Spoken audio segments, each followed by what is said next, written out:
নমস্কার।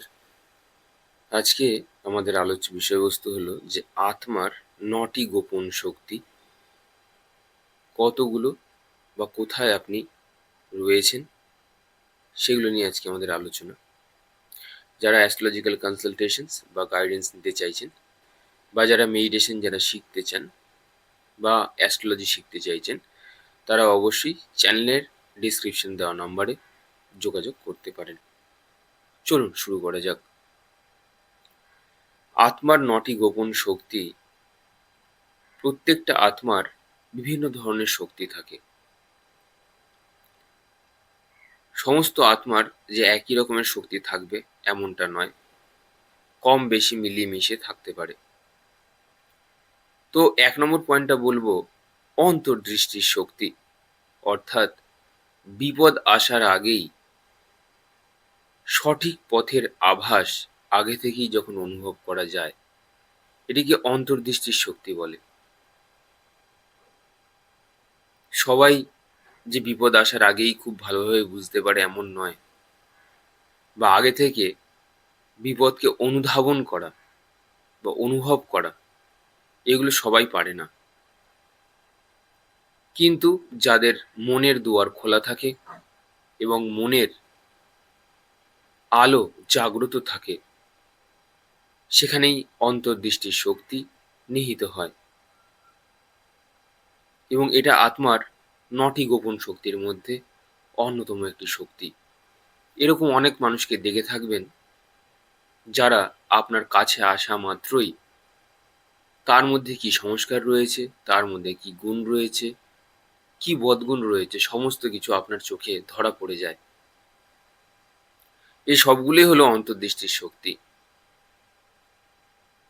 কোনো মানুষকে দেখা মাত্রই তাকে চিনে নেওয়া বা বিপদ আসার আগেই সেটাকে অনুভব করে ফেলা, এসবই অন্তর্দৃষ্টির শক্তি। একটা মানুষ মিথ্যে বলছে না সত্যি বলছে সেগুলোকেও বুঝতে পারার যে শক্তি, সেটাও অন্তর্দৃষ্টির শক্তির মধ্যেই পড়ে। এরকম বহু মানুষ বা যোগী আছে যাদের সামনে যদি আপনারা যান, তারা আপনাদের শরীরের রং অর্থাৎ অওরার কি কালার সেটা পর্যন্ত তারা দেখে বলে দিতে পারে।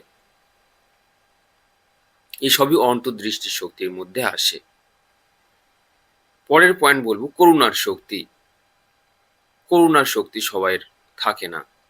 নিঃস্বার্থভাবে অন্যের দুঃখ অনুভব ও সাহায্য করতে চাওয়া, এটা করুণার শক্তির মধ্যে পড়ে। এবার কথা হলো, এখনকার দিনে নিঃস্বার্থভাবে চাওয়া, নিঃস্বার্থভাবে কারোর জন্য কিছু করা এখন আর হয়ে ওঠে না মানুষের। বিশেষ করে এই রকম মানুষ খুবই বিরল। নেই বলবো না, আছে, কিন্তু বিরল।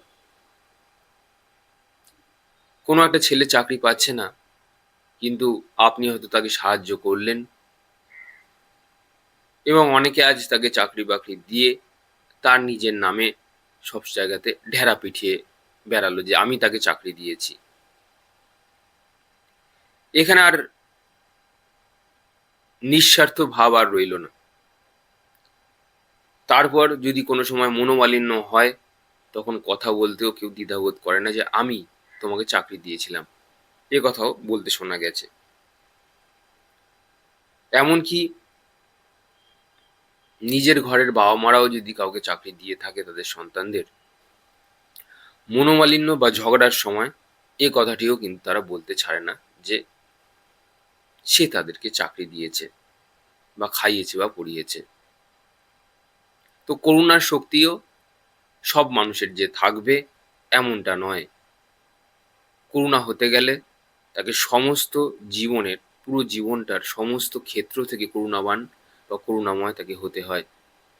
আমার জন্য এটা হয়েছে, সেটা হয়েছে, এরকম ব্যক্তির মধ্যে করুণার কোনো শক্তি বিন্দুমাত্রও কিন্তু থাকে না। তাহলে বুঝতে পারলেন যে করুণার শক্তিও কিন্তু সবার মধ্যে থাকে না। যে বা যারা প্রিটেন্ড করে যে তাদের মধ্যে প্রচুর করুণা আছে বা করুণা আছে, এটা পুরোটাই তাদের ভুল ধারণা এবং অহংবোধ থেকে আসে যে তার মধ্যে করুণা রয়েছে। আহ, তো এটা পুরোটাই একটা মিথ বা কনসেপ্ট এখন মানুষের কাছে যে তার মধ্যে করুণা রয়েছে। তো যার মধ্যে এই ভাবটা রয়েছে যে করুণা রয়েছে, সেও কিন্তু অ্যাকচুয়ালি করুণার জায়গায় এখন অব্দি যেতে পারেনি। পরের পয়েন্ট বলবো যে ক্ষমার শক্তি। এই পৃথিবীতে কেউ ক্ষমা করতে পারে না, মানুষ নামক জীব পারেই না। আমি বহুদিন আগে আমার একটা বন্ধুর কথা বলেছিলাম আপনাদেরকে, যে সে বলেছিলেন যে শ্রীকৃষ্ণ ১০০টা ক্ষমা করেছিল, আমি ১০০টা ক্ষমাকে আমি ২০০ থেকে ৩০০টা ক্ষমা করতে পারি। সেই ব্যক্তির জন্ম এই বিশুদ্ধি চক্রতে। এই পৃথিবীর রিলামে যত শক্তিশালী মানুষ আছে, তার মধ্যে এই বিশুদ্ধি চক্র আসে। শ্রীকৃষ্ণেরও এই একই সেম চক্রতে তার জন্ম। উনি ১৬টা কলা নিয়ে এসেছেন, অর্থাৎ ১৬টা পাপড়ি নিয়ে এসেছেন। তো ক্ষমা করার শক্তি যদি কারো হয়ে থাকে, একমাত্র বিশুদ্ধি চক্র মানুষের রয়েছে।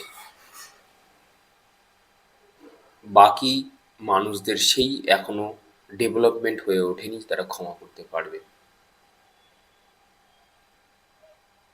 এতবার ক্ষমা করা যায় না সাধারণ মানুষের ক্ষেত্রে। কিন্তু যে মানুষ মনে করে যে পৃথিবী থেকে তার কিছুই আসে যায় না, পৃথিবী থেকে কিছুই তার যায় আসে না, পৃথিবীতে যা, এই পৃথিবীর মাটি থেকে সে যা পাবে, কিছুতেই সেগুলো তার নয়। বিশুদ্ধি চক্র অর্থাৎ নট ফর মি, আমার জন্য কিছু নয়। তার শরীরের ভাইব্রেশন এরকম যে পৃথিবীর মাটি থেকে যা উঠে এসেছে সবই এই প্রকৃতির দেওয়া, এখানে কিছুই আমার নয়। সুতরাং এখান থেকে যে তাপ পাবো, যে ব্যথা পাবো, সেগুলো কিন্তু আমার নয়। অর্থাৎ ভালোটা যেরকম আমার নয়, খারাপটাও কিন্তু আমার নয়। তাই রেগে গিয়ে অভিশাপ দেওয়া, বাজে কটু কথা বলে দেওয়া অত্যন্ত রূঢ়ভাবে, এই সমস্ত ব্যক্তির মধ্যে আপনি কোনোদিনও পাবেন না। এমনি এমনি সেই ব্যক্তিটা আজকে বিশুদ্ধি চক্রের জায়গাতে আসেনি। রেগে গিয়ে বাজে কথা বলা, এগুলো তার মধ্যে নেই বা থাকে না। প্রকৃতিকেও বুড়ো আঙুল দেখাতে পারে এরকম ব্যক্তি। এই জন্য বলা হয় এরকম ব্যক্তির ক্ষেত্রে প্রারব্ধও আসতে পারে না সামনে। একদিনেই সে ওরকম ডেভেলপমেন্টে যায় না। দিনের পর দিন তাপ এবং চাপের ফলে একটা সার্টেন এজের পরে গিয়ে ব্যক্তির রিয়েলাইজেশন হয় যে এই প্রকৃতিতে কিছুই আমার নয়, না ভালো আমার, না এই যে এই জন্মের যে বাবা মা আছে যারা তো কষ্ট ভোগ করছে বা তাপ পাচ্ছে, চাপ পাচ্ছে, সেগুলো আমার নয়। শুধুমাত্র কর্ম করে যায়, যা যা রেসপন্সিবিলিটি আছে সেগুলো শুধুমাত্র ফুলফিল করে দিয়ে বেরিয়ে চলে যায়, কোনো অ্যাটাচমেন্টস থাকে না। তো করুণার শক্তি বা ক্ষমার শক্তি এই রকম ব্যক্তির কাছে অনেক বেশি থাকে। ৪ নম্বর পয়েন্ট হচ্ছে সত্য উপলব্ধির শক্তি, অর্থাৎ সত্যকে জানা, সত্যকে বোঝা, এই চেতনাটাও সবার থাকে না। মানুষ শুধুমাত্র নিজের কথা শুনতে ভালোবাসে, নিজের কথা বলতে ভালোবাসে। আসল সত্যকে উপলব্ধি করতে গেলে নীরবে যেতে হয়, চুপ থাকতে হয়।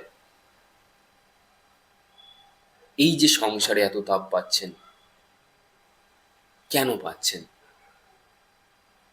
কি জন্য পাচ্ছেন? কেন পাচ্ছেন তাপ, কি জন্য পাচ্ছেন? যতদিন না আপনি এটা জানতে পারবেন, ততদিন পর্যন্ত আপনি কিন্তু আপনার ঘরের ঠাকুরকে বা ভগবানকে দোষারোপ কিন্তু করতেই থাকবেন। এটা আপনারা লিখে নিন। যতদিন না আপনার সবসময় মনে হবে আমার সাথে আনফেয়ার করা হচ্ছে, আনফেয়ার, আপনি ততদিন নিজেকে দোষারোপ করতেই থাকবেন এবং বলবেন আমার জীবনে পুরোটাই আমার সাথে খারাপ হয়ে গেছে। কিন্তু কেন খারাপ হয়েছে? কি জন্য খারাপ হয়েছে? কেন দেওয়া হলো আপনাকে এত ব্যথা?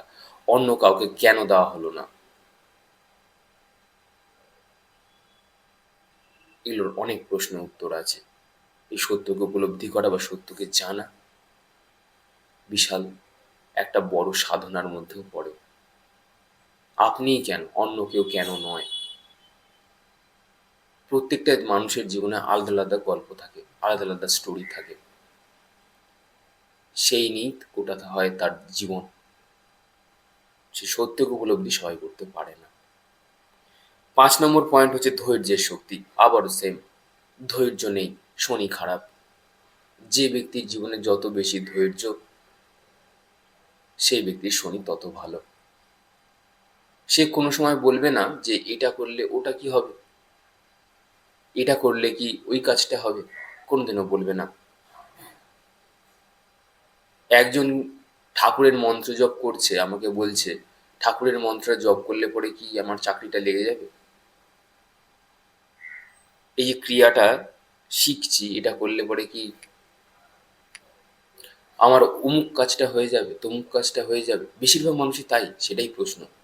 কিন্তু কথা হলো, আপনার প্রারব্ধকে আপনি নিজেই তৈরি করেছেন।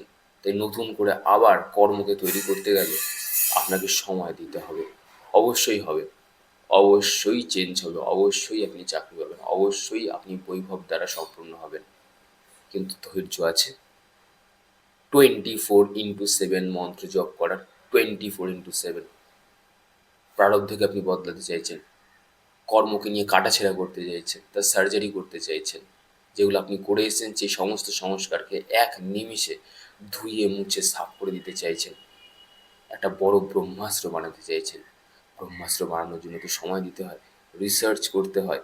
আপনি পারবেন সেই 24 ঘন্টা টানা মন্ত্রজপ করতে? প্রশ্নটা দিলাম আপনাদের। যদি করতে পারেন, কেউ আপনাকে আটকাতে পারবে না, পৃথিবীর কোনো গ্রহ আপনাকে আটকাতে পারবে না। But are you ready for that? পরের প্রশ্ন হচ্ছে ভালোবাসার শক্তি। আবার ম্যাক্সিমাম মানুষ এই জায়গাতে নেই, ভালোবাসা নেই, শুধু দেওয়া নেওয়ার ট্রানজাকশনস রয়েছে।